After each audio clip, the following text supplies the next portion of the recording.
नमस्कार मंडळी, तुमच्या सगळ्यांचं अगदी मनापासून स्वागत आहे किशोरीज फूड अँड ब्लॉगमध्ये. आज आपण बनवणार आहोत झणझणीत अशी आचारी वांगा बटाटा भाजी. आणि हो, नवीन घेतलेली भांडीसुद्धा लगेच वापरून पाहणार आहोत. चला तर मग आजच्या ब्लॉगला सुरुवात करूयात.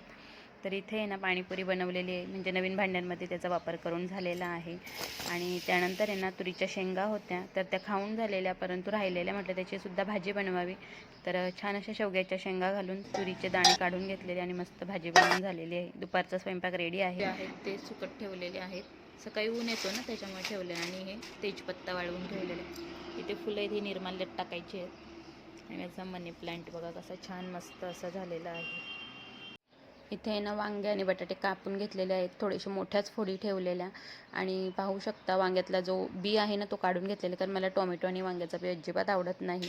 तर हे म्हणत होते की ते सालच खाते का फक्त तर असंच असतं. तर मग इथे कांदा, टोमॅटो, आलं लसूण पेस्ट आणि तेजपत्ता जो ओला आहे ना तो तेलावर घातलेला, पण इतका छान आणि सुगंध भाजीला येत होता ना, चव पण मस्त आलेली. तर इथे ना मीठ घालून घेतलं, त्यानंतर थोडंसं गरम पाणी घातलं जेणेकरून भाजी बुडायला लागू नये. वर झाकण ठेवलं आणि त्यावर पाणी घालून भाजी शिजवून घेतली. मस्त अशी बटबटीत भाजी तयार आहे वांगा बटाट्याची. आणि अगदी आचारी वांगा बटाटा भाजी टेस्ट आलेली बरं का. तर वर कोथिंबीर आणि शेंगदाण्याचा कूट घालून घेतला. आणि व्हिडिओ जर आवडलीस तर व्हिडिओला लाईक नक्की करा.